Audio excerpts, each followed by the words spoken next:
Thank you very much. My name is Bergstedt. I am the Global Head of Sustainability and Sustainable Finance at Foresight. Very happy to be here to moderate with such an excellent panel on this very, very important topic. So the topic is to crack the investment paradox in commodity industries.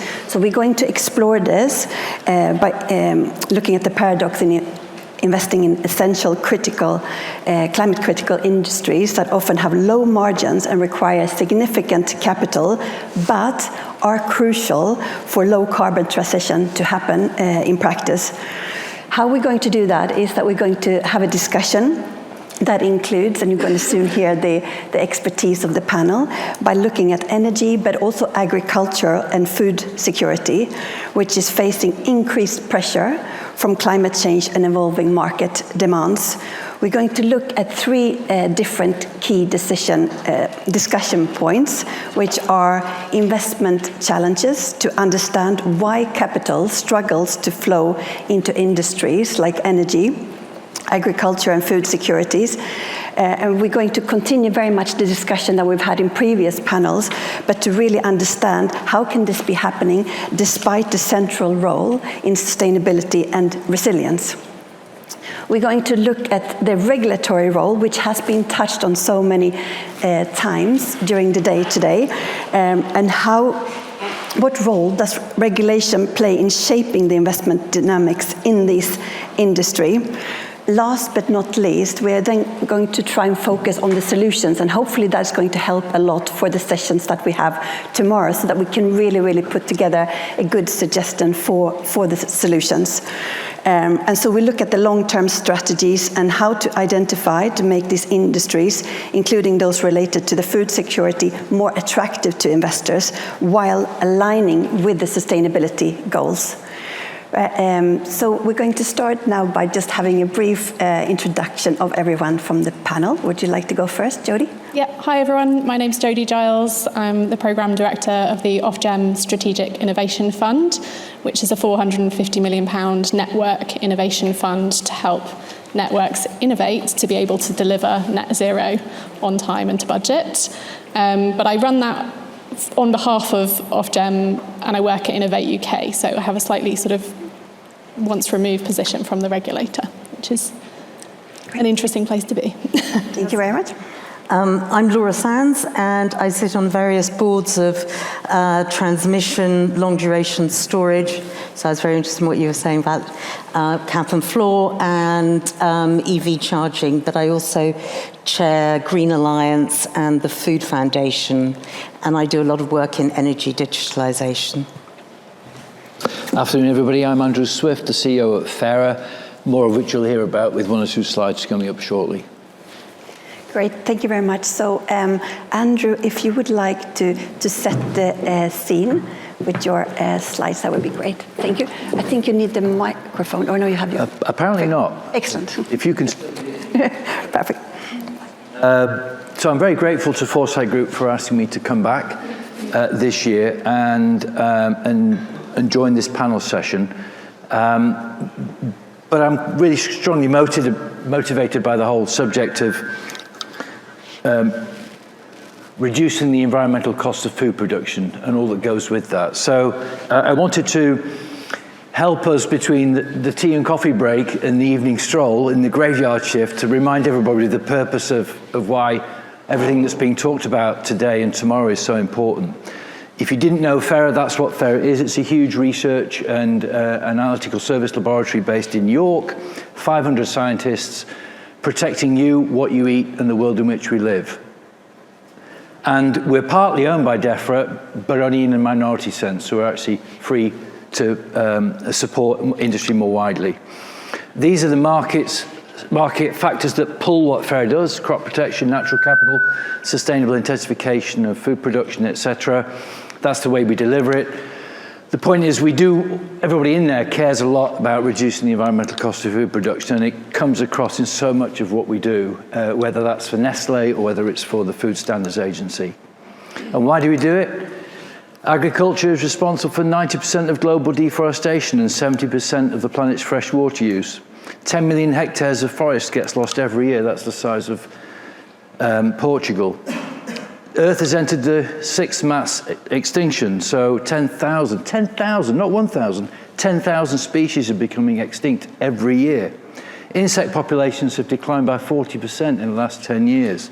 They're at the front end of the food chain. Where does that take us? Animal populations have decreased by 70% over the last 50 years. Global sea levels have gone up by around 20 millimeters, and the maximum Antarctic sea ice is now 1.75 kilometers lower than in 1986.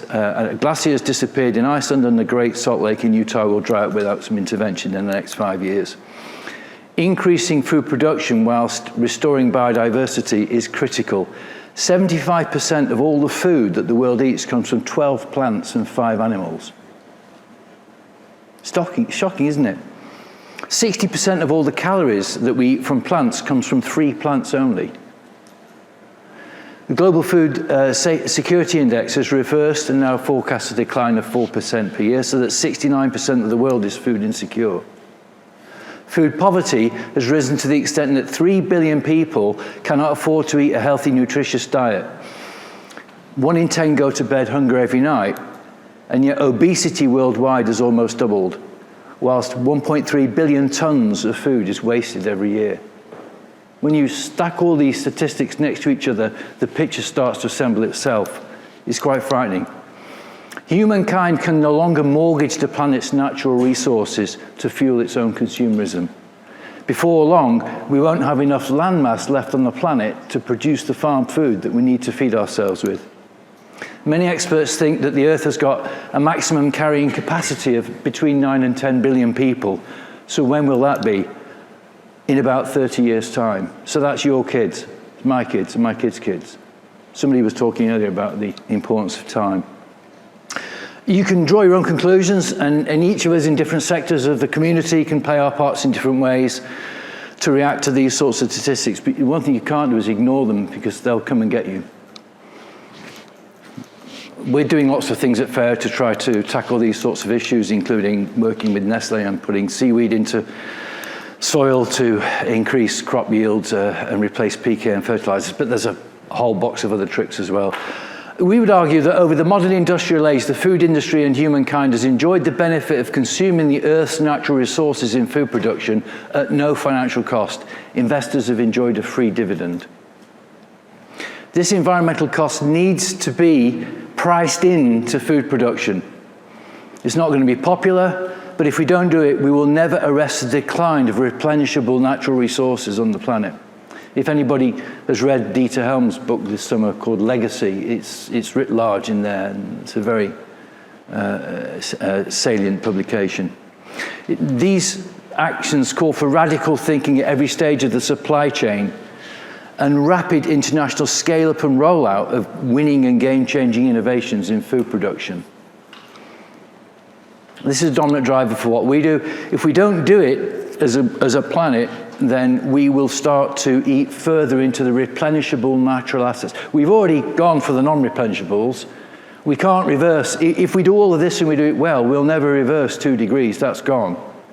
What we need to try to do is take measures that you're going to invest in, that we're talking about today, to arrest where we're currently at. Otherwise, we're leaving nothing to the next generation to replenish what we have.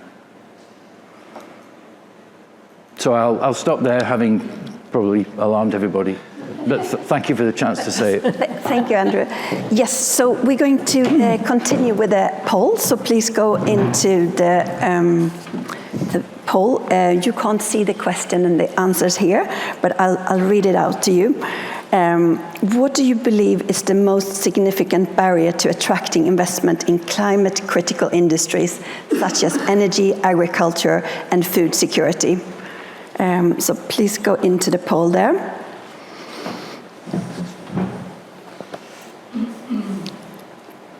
Starting to come in some answers here. Quite interesting. We wait another second so we get a few more results. We only have 8 people so far. Please go in and answer that.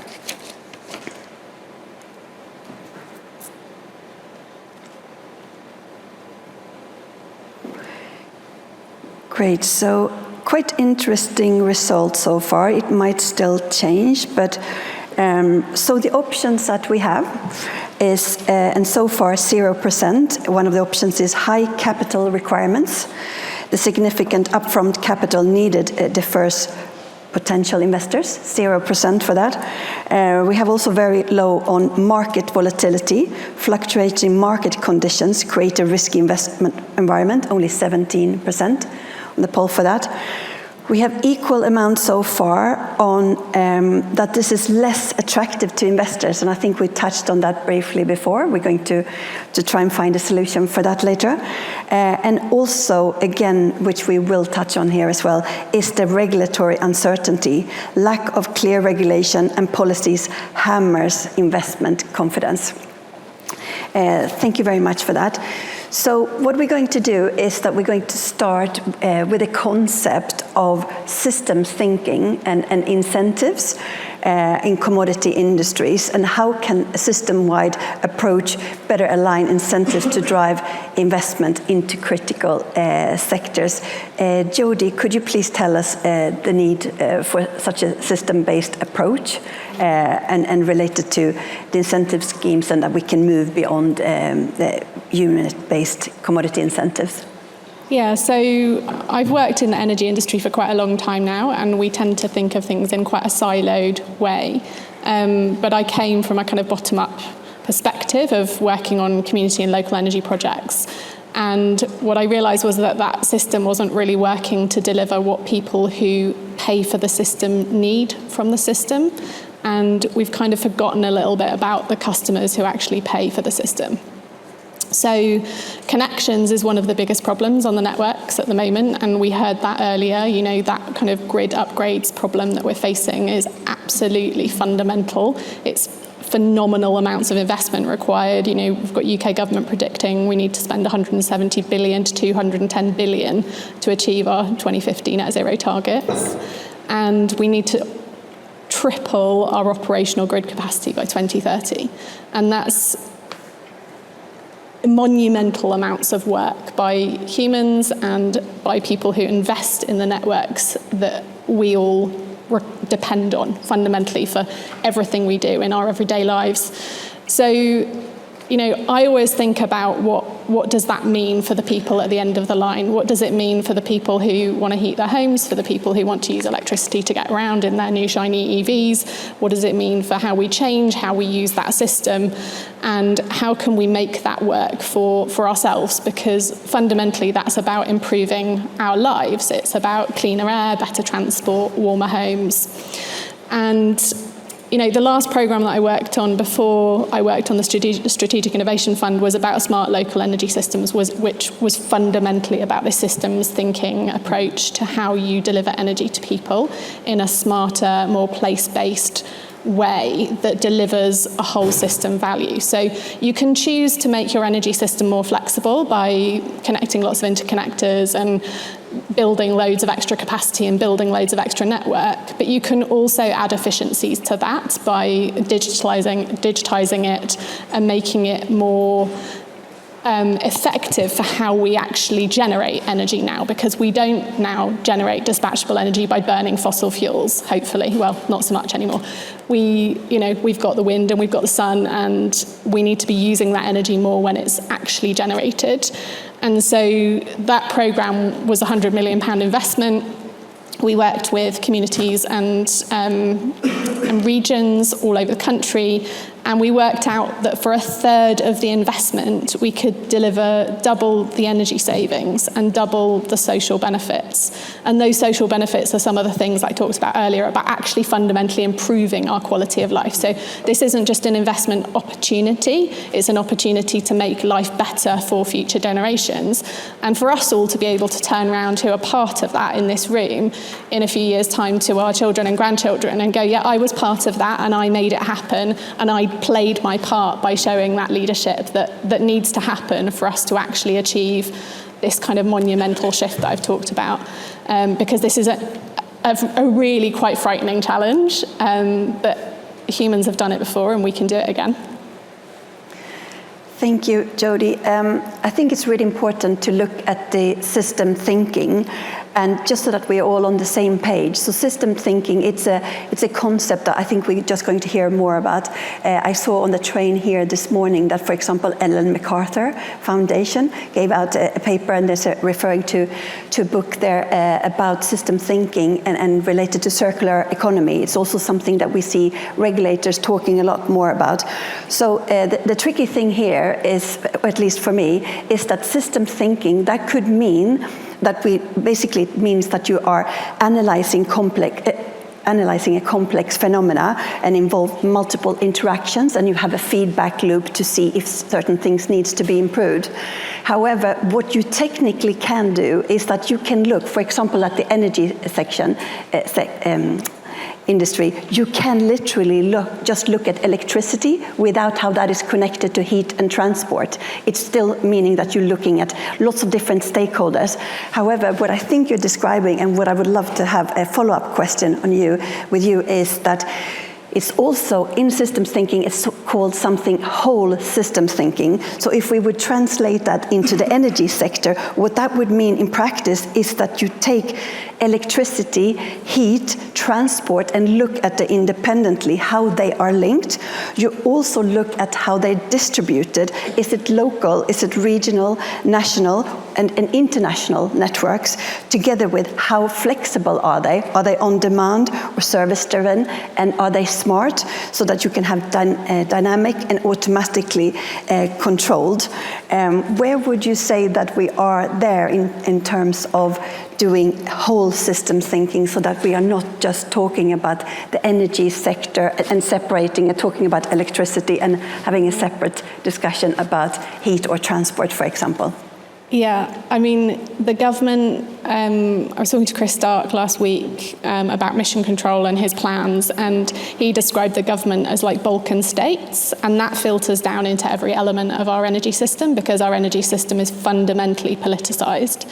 So, yeah, it's not great. It's very disparate. We do think about these things in silos, and that's a fundamental problem for moving from a fossil fuel-based supply and demand type system to a massively distributed, massively digitised, massively devolved governance system where people own generation, they use it at different times of day, we go into negative pricing at points. You know, that it's a completely different system, and we're trying to retrofit a completely new way of doing things in electrons and electricity with an old system that isn't designed to do that. And the regulation of that system and the governance of that system is actually controlled by the incumbents. So it's a really, really big challenge.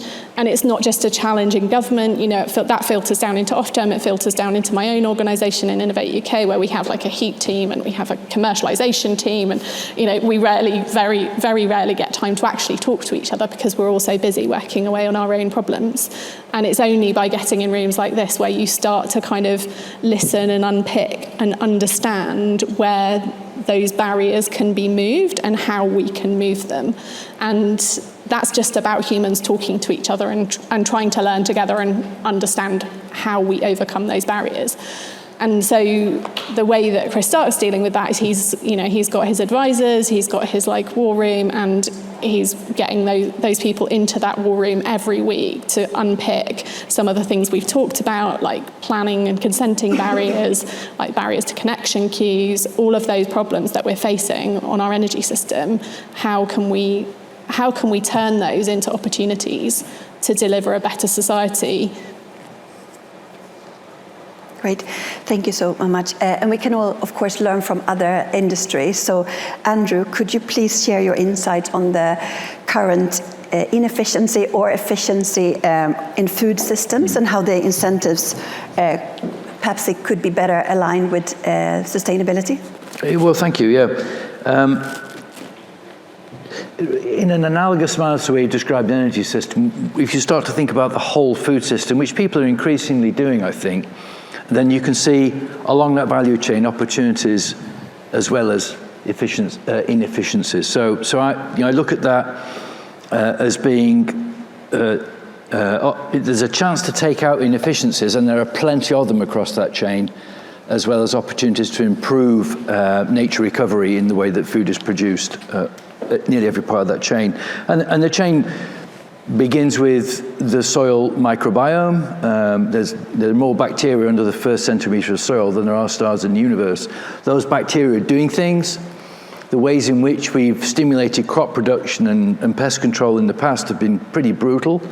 We've carpet bombed fields with concentrated chemicals to ruin soil, sometimes beyond recovery. There are many more sophisticated ways, elegant, clever biological ways of stimulating plant growth and plant protection and the use of biological interventions these days, which are gathering pace. But it doesn't, I mean, it starts with the soil microbiome, but then it goes all the way through to alternative ways of producing protein, right through to alternative ways of storing and packaging and extending the shelf life of food, all of which have really important roles to play in enhancing the quality and the sustainability of the whole food system. Challenging some of this is quite difficult. You end up, if you think too hard about this, you end up realizing that food is far too cheap and people don't value it, which is why it gets binned so easily, which is why we have the obesity problems, we have the junk food problems. It's too easy, it's too cheap to get. But then who in the right mind would support an increase in the cost of food today? So that needs quite a sophisticated economic address. Who will be brave enough to put a meaningful environmental tax on soy or cocoa? Because I don't think there is one today. And until you do that, the financial return on investment for investing in alternative proteins or alternative sources of culture-grown meat or insect-based proteins or alternative proteins, the driver's not there as strongly as it should be if you factor in the foreign environmental cost of food production. Who wants to take on the petrochemicals and the petroleum majors to accelerate the phasing out of plant protection products at the risk of having a depleted yield one year? Or removing plastics altogether from the food production chain? These are pretty difficult questions to answer, so it's no surprise they're not been fixed yet. But they're all components of the whole food system, which needs to be seen as one, I think. Thank you. Laura, you also have a lot of experience when it comes to food. Could you please tell us a bit about how breaking down former regulatory frameworks and talking about, for example, milk marketing, how does that lead to efficiencies, and also what the challenges are with that? Okay, I mean, I love the food system, but maybe if I can talk about the energy sector, but make analogies with the food sector, because I think the energy sector is probably about 25 years behind the food sector. Now, not to say that the outcomes of the food sector are tremendous, because very much involved in charities that look at obesity and malnourishment. But one of the problems, and I think Jodie picked this and articulated this perfectly, is that we do not have whole system costs or whole system thinking. So much so that the energy sector is a series of pass-throughs, and that every single price point within every single part of the supply chain passes on, and there is no competitive pressure, there's no supply chain pressure to reduce costs, to change processes, and to deliver value to the next part of the supply chain. If you're a supplier of energy, you only really have wholesale costs that you can trade and the cost of your smart meter. Those are the only two levers you have out of about 25 other different price points. So there is no supply chain pressure. If you look at the food sector, we used to have the milk marketing board, the beef marketing board, the marketing board, and they set prices, and everybody set prices all the way through. That was broken up by the supermarkets. Whether we're happy with the outcomes at the moment, but what I would say is that you ended up with a much more fluid and in some ways, a much more liquid market, which was more exciting. But I'd love just to talk a little bit about, when one talks about the system that we're really looking at building today and is half there today. And Jodie's quite right. We're trying to squeeze a capital-rich, commodity, low-value system into a fossil fuel paradigm and a fossil fuel market arrangement. So I give you some stats. In 1990, a terabyte of data was $1 million. And today it's now 5 cents, right? Now, I'm not saying that an electron is going to get there, but my analogy is that if you're in the electron production business, you are a milk farmer. You are going to get screwed. You're going to find that you're going to have a huge amount of pressure put down onto that commodity. What you've got to do is to try and add value to it. So coming back to long duration storage, Ørsted and a company I'm involved with called Highview Power, which is long duration storage, have gone into an MOU because Ørsted recognizes that their electron, the milk, they need to become cheesemakers. They need to add value to their product. They need to extend the life and be able to offer different propositions to their customers. So they're looking obviously at a 24/7 PPA. This is how they can hedge in a very different way. And those relationships are going to be really important. So there's going to be a lot more blending of assets. And our problem is, and with great love and respect for investors, they like technologies. They like, oh, I've got my wind farm is bigger than your wind farm. Oh, fantastic, that's brilliant. But is your wind farm actually adding value, or should you actually be looking at blended products and outcome rewards rather than commodity rewards? Because if you're in the commodity business, you might get quite squeezed. The other component, there are 3 sort of changes. Number 1 is the cost of the commodity. Number 2 of the system design is, hey, there is something called demand. It's really weird because the energy sector has absolutely hated customers for a very, very long time. And they put the UK into 6 archetypes. That's 60 million people into 6 buckets. Amazon puts it into 150,000 different archetypes. So they don't really know much about us, and they don't really care. And currently, the energy sector is run by 400 people, all of whom know each other's golf handicap. It is moving, coming back to Jodie's point, it is moving to 100 million actions and assets on this system. So every EV car can do 3 things. And all sorts of other assets. And once you start to look at that level of complexity, that actually demand is going to determine, and was it Stephen who was our interconnector man? Simon is absolutely talking about we need to shape our system around demand, not supply. And the fascinating thing about demand is I don't know how many people in this room change their alarm clock every morning.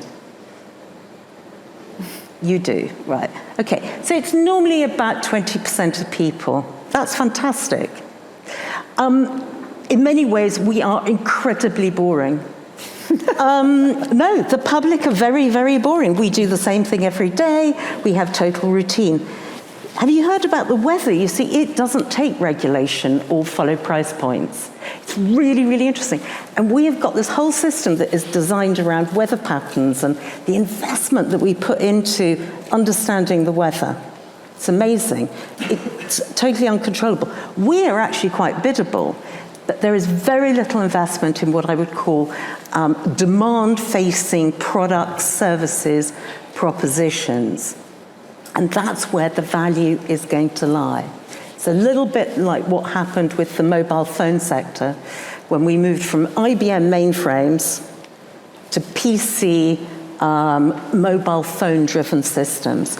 Not to say you don't need big data centers, not to say you don't need big offshore wind farms, but that actually the system design is going to be done from a demand perspective. So I would say you've got those 3 different dynamics. Demand is important, cheese making, really important, and capital sweating rather than commodity bankability, I would say, is the third piece. Thank you very much.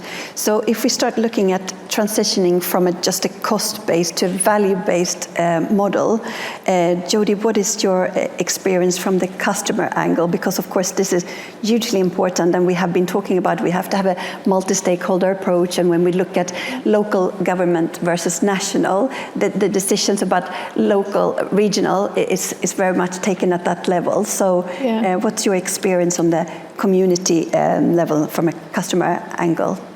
Well, basically, people want to be able to connect their projects to the system, and they can't do that at the minute because we haven't invested in it enough, and it is this regulated monopoly. It's a really difficult space to work in, but Laura's right, this demand is going to become absolutely crucial because we can do so much with the system we've got to use it more efficiently if we can get more data on what's actually going on that system and our own habits. And we fund innovation projects in this space all the time around demand flexibility. We've got a £22 million investment on Crowdflex at the minute, which is looking at domestic demand flexibility and those demand profiles, how they shift, what incentivizes people to engage in that. How can you make that as simple as an iPhone for people to engage in? Because at the minute, it's really, quite frankly, very boring, and most of us don't really care. We want to just get our energy and use it when we want to, and cook our dinner when we want to, and not think about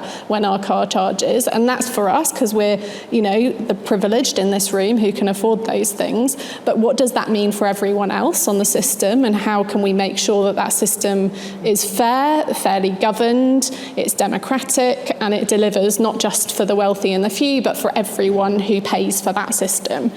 And so I've spent a lot of time working on community and local energy projects and regional energy projects where, for example, you've got regions like West Midlands Combined Authority and Greater Manchester Combined Authority packaging up their assets and their projects and all of the projects they want to get done for investors to come in and go, hey, look at this amazing investment opportunity. You can take care of all of our social housing sites and you can retrofit those, and you get to build the wind turbine on the hill over there as well. But you can only do that if you kind of box up those projects in a kind of nice, sexy package that helps investors understand what you're talking about and see the opportunity for what it is, rather than just cherry picking off the best projects and the best sites and the ones that have grid connections and where the planning's easy, because that's what's typically happened in our energy system. And now we're moving to a space where it's a bit more incumbent on us, anyone with a social conscience, to think about what that system means and does for everyone else. And so how do we kind of make sure that those projects are really equitable? One of the projects that I really like, and I've just we just finished funding actually through our Alpha portfolio, is Net Zero Terrace. And it's basically looking at this problem of how do you take a terrace, a standard UK terrace housing block, and how do you provide heat services for that block without installing a heat pump on every one of those properties when there's no outside space to install it? They can't, they can't afford them individually anyway. And how do you group that class to be able to invest in it and upgrade that system and be able to provide low-cost renewable heat to a group of people that actually also has the added benefit of balancing the electricity network at the same time, because you're controlling it in a way that supports that system rather than depletes that system and requires us to just throw loads more money at it and take the old-fashioned engineering approach, which is just let's build more system. Because actually, we don't need to build more system if we use it in a smarter way. We're just so far behind in understanding what's really going on that system. And so a lot of my work is about trying to bring those networks into the 21st century, help them invest in data and digitalization projects, invest in planning projects, invest in offshore HVDC converters. How do you get those very, very risk averse, very old-fashioned, and they are old boys clubs, you're totally right. How do you get those companies? A lot of golf. lot of golf, and I don't play golf. So how do you encourage those companies to think differently and take risks and provide the leadership and courage that is necessary to get us to where we need to be?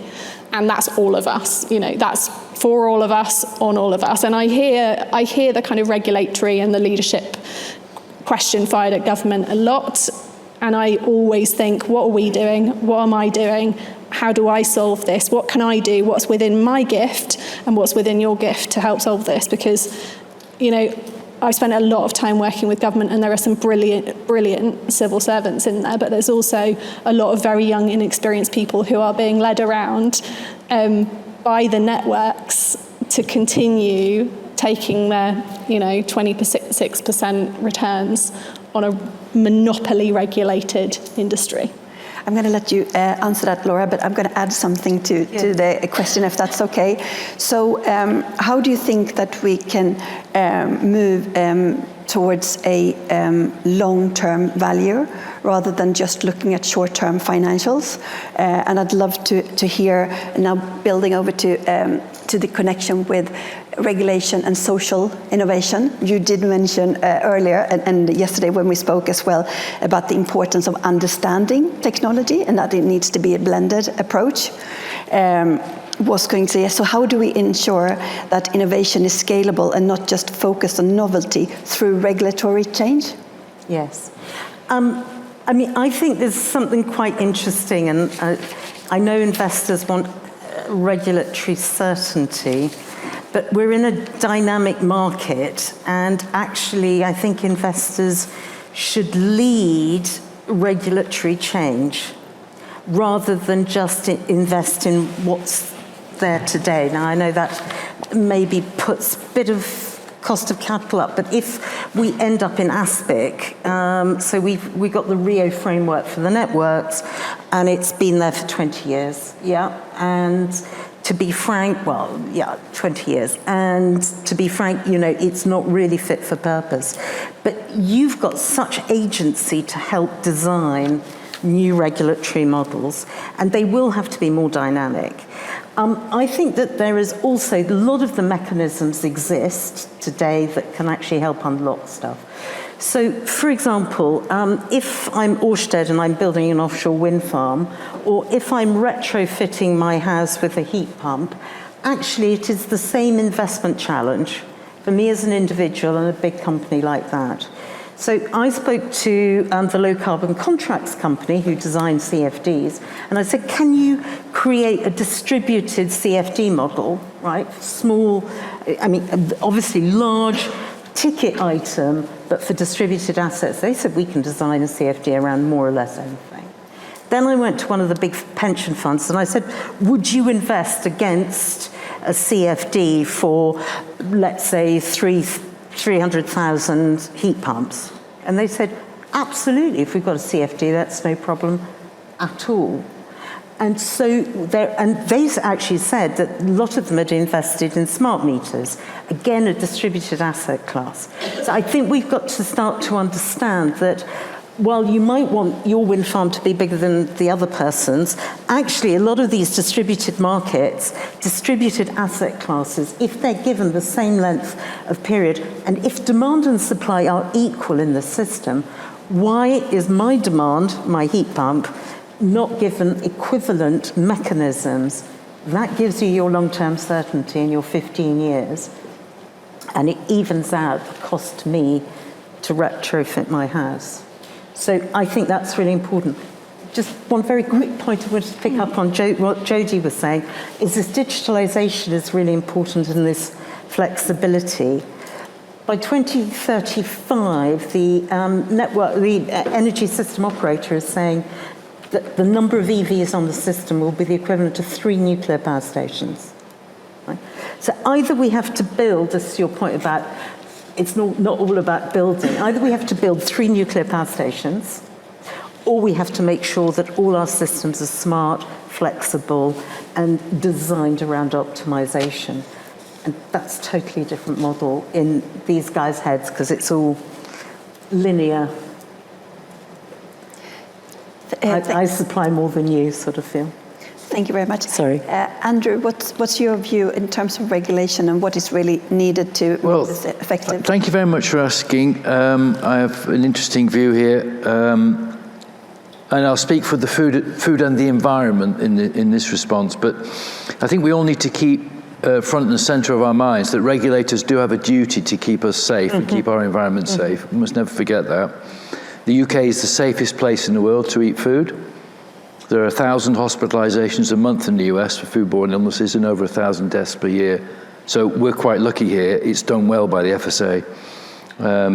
Ash dieback, some of you might know of as a tree disease that came into the UK a decade or so ago. Anyone know how much that cost the UK economy? £2.2 billion. So if you can keep biosecurity at the border and keep it out of the country, whether it's foot and mouth, ash dieback, Asian hornet, Colorado beetle, blue tongue, it's a very powerful economic good. So there's a duty to protect us. We need to act. I'm tired of hearing people complain about the cost of regulation. It's important. It's doing you good. It's great. And it costs something, and it's worth paying for. The invisible blanket of biosecurity in the UK, the person in the street's completely unaware of, and yet they benefit from it every hour. However, that's my sales pitch for the regulator, and now I'm going to have a crack at them, because at a time of great urgency, which I pointed out in a few slides, why the hell aren't they more agile? Why aren't they greater resourced? COVID showed us how we can bring life-saving drugs to market 10 years faster than conventionally. We've got a 30-year clock burning right here, right now. Why aren't we regulating the safety of alternative proteins or novel foods quicker than we are? Why do you go at the back of a queue that takes 5 years to get a case read? Why are some of these incentives to stimulate regenerative farming taking so long to get to the market? Another point I'd make is, particularly for the investor community, is too often at Fera, we see an innovation brought along to us which is failing to get to market. So it's already had a lot of money invested in it. It's a sexy new piece of biology, or it's a new widget, or it's a new process which has demonstrated a regenerative benefit of some sort, or it's an ingredient for a food substance. And it's only sometimes at the end of that process that it's discovered that it's unsafe, or that there's an unintended consequence elsewhere in the system that could have been thought out earlier in the design. We don't often enough cost in and design in the safety of the product for market access at the time the product is being discovered and developed. And unfortunately, when that comes along at the end of the product's innovation, it's very much more expensive than it was at the start, and that can be prohibitive for the product to realize. Another comment I make about regulation is that how do we get there quicker, and how do we keep it away from the public purse? Well, voluntary standards, if they're done properly, can work very well. And there are plenty of examples out there where a sector of the industry has worked across itself to demonstrate to the regulator that it can set itself its own standards to satisfy the needs of the regulator in a way which is much more cost effective for that part of the sector. And then, as a final point, an array of hope, I think another area where we can reduce the cost of regulation and increase its impact and its benefit and preserve its safety is by more harmonization across markets around the world. I have a part-time job as a commissioner on the Trade and Agriculture Commission, so I was involved in reviewing the Australian, New Zealand and CPTPP trade deals for the UK. Fascinating. And I learned a lot about the WTO, and I learned a lot about trade practices, and I learned a lot about how technical barriers to trade and how SPS testing and other artifacts of the system actually are not there to improve market access and to disseminate safety. They're there for market protections and reasons. We need to have a go at that. What's interesting in the world of pesticides is that if I'm registering a chemical pesticide for use in Europe, I then have to go and re-register it and demonstrate all of its safety for Australia. I then got to go and do it differently for North America, and Canada, even from America. I've got to do it differently for the UK now since Brexit. If you develop an effective and a safe biopesticide, then the regulatory authorities across all the regimes of the world that will use the biopeticide unilaterally accept the safety of it. So that's a fantastic way for much greater global impact on an environmentally friendly intervention to increase productivity and feed the world, where the regulator is actually helping out. So let's see more harmonization. Great, thank you very much. We have 2 questions from the audience. I'll read them exactly as it says. The last coal electricity station in the UK just closed. Look out, Drax. Is decarbonisation our supply of heat the next big energy frontier? Is it investable? Sorry, can you read the question again? I didn't quite catch it. The last coal electricity station in the UK just closed. Is decarbonisation our supply of heat the next big energy frontier? Is it investable? Low carbon heat is definitely investable. It's just really, really challenging because it's a complex model. The next frontier is definitely scarcity. It's definitely about getting the electron or the heat to the point of use at the time that it needs to be used and making that simple for the customer. And so I don't think heat is the next frontier. I think we've got models that can help us deploy heat effectively onto our system. Heat pumps are massively efficient, and there are lots of other models and things being investigated in we've got a portfolio of over 200 innovation projects and a whole heat team looking at how you deploy renewable low carbon heat onto the system. I think the much bigger opportunity is in that kind of how do you make sure that we meet the demand that is here on that demand side. This isn't just about generating and building assets anymore. This is much more about those kind of more tricky, stacked, aggregated models that can make sure that we actually get what we need from the system, and that's much more about scarcity than what we're actually providing. Jodie, would you like to? No, I mean, I absolutely agree. I think what we're moving to is from a very safe sort of technology by technology investment to much more complex and a lot more moving parts. And so there are lots of companies that are starting to turn, for example, social housing. I don't know whether you know Zero Homes. They're turning social housing into power stations, right? That is really, really great, but there is retrofit, there's heat pumps, there's solar, and there's a battery, right? And these have all got different models, they've all got different investment profiles, and that's really exciting. That is being financed by people like LNG, etc. I think also one of the other interesting models that is going on in terms of not so much heat, well, there is a bit of heat in this, but South Australia had a solar scheme, a solar subsidy scheme, and everyone went absolutely bonkers. Now, they had a lot of sun, unlike us, a lot of sun, and they have it, and actually the grid collapsed because of all of this distributed solar. What they're now trying to do is the network is trying to promote EV charging and EV sort of purchasing, because actually they will be the battery for the solar, and you start to create this sort of refrigeration, and that then starts to optimize the home. So I think if we look at homes, we will need a lot of this stuff, the big stuff in the North Sea. But if we look at these homes as being potential optimizers, and that we can actually start to create little power stations in whichever way, then I think we can start to get there. But the financing of it can be done through a distributed CFD type mechanism. Thank you. And importantly, what you touched on there, complex, it also comes from system thinking.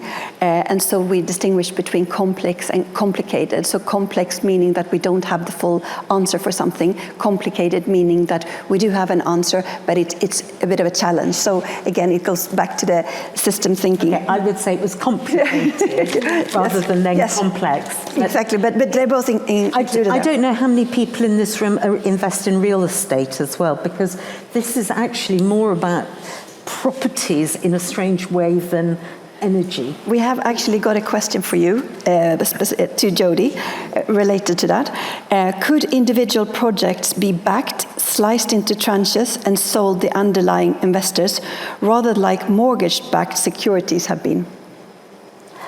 I mean, personally, if I think you've got a rollout business model, I think they absolutely can. It's just this sector is not used to, or the people who've been in infrastructure investment are just not used to these sorts of consumer-facing propositions.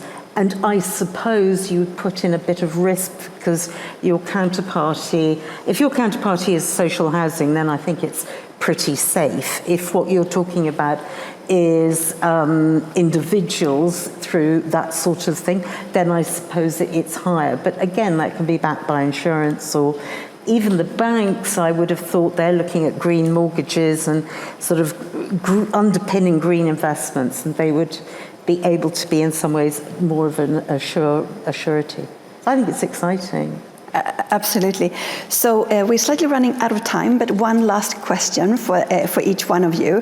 When we look at long-term strategies and focusing more on the solution side, we can't do everything and not at once. So again, a little bit similar to what Dan said earlier, what would be on your wish list as a next important step to make this happen in practice?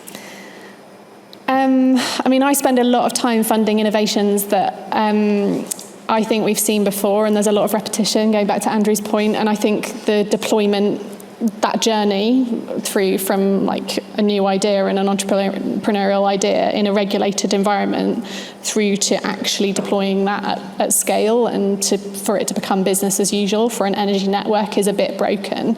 And so I would really, really like to see the investment community coming along with us in that journey to build trust and to do that due diligence along the way so that you understand some of these propositions better and feel more confident to invest in them at the other end of the innovation journey. Because, you know, innovation, the projects that we fund quite often just sort of stop at the end of funding them, and that's a huge waste of public money and time and public investment, and that's deeply frustrating for, you know, everyone involved. So if there's any way that we can solve that, I would like us to think about how we could solve that problem. Absolutely, can we do that? That's in our interest as well, and we cannot afford not to do that for lots of reasons.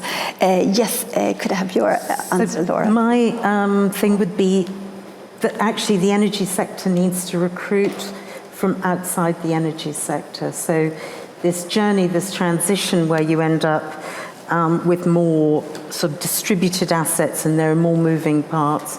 It's what the telco sector went through. It's what the food sector went through. It's where a lot logistics is a really, really good area.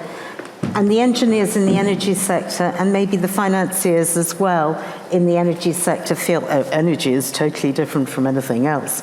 And actually it's not. And it needs to learn from other people who've gone through this transition, and that will accelerate. A little bit of diversity. I'm not just talking gender diversity, I'm just talking attitudinal diversity. Great, thank you so much. Andrew? Yeah, well, mine is it's a long-term strategy. You probably I could be accused of being a bit naive here, but it is attitudinal. And I asked myself the question, how do we get in this mess? And one of the reasons we got in this mess is because of avid consumerism, over-consumerism. So maybe that's the way to tackle it. I think the consumer is largely very unaware of the mess we're in. So I think there's a huge piece of work to do to make the consumer aware of the mess we're in. And when they start buying differently, the vendors will need to listen.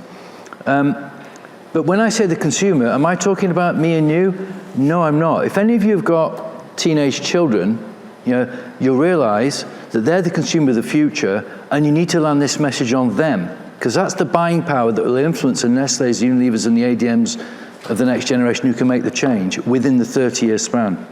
So let's get on to TikTok. Let's get into the headphones of 12-year-olds and make them aware of what we've done to this planet and what they'll have left if they don't change their attitudes. I've got this naive view that when consumers start buying their foods away from brand X, investors are no longer going to invest in brand X, and brand X will change. When brand X changes, the switch is thrown. Until then, it's not. Absolutely right. Great, thank you so much. It's very clear that we need to look more holistically. We need to not just look at systemic thinking, but also the whole systems thinking. We need to have the right skills in the right place. And as you said, we have to have the right people at the right stage and communicate to do this together. Thank you very much to the panel and to the audience for your questions. Could I please have a big applause to my fantastic panel here?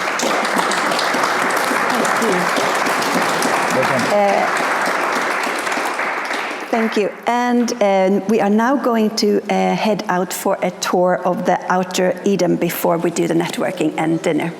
Thank you very much.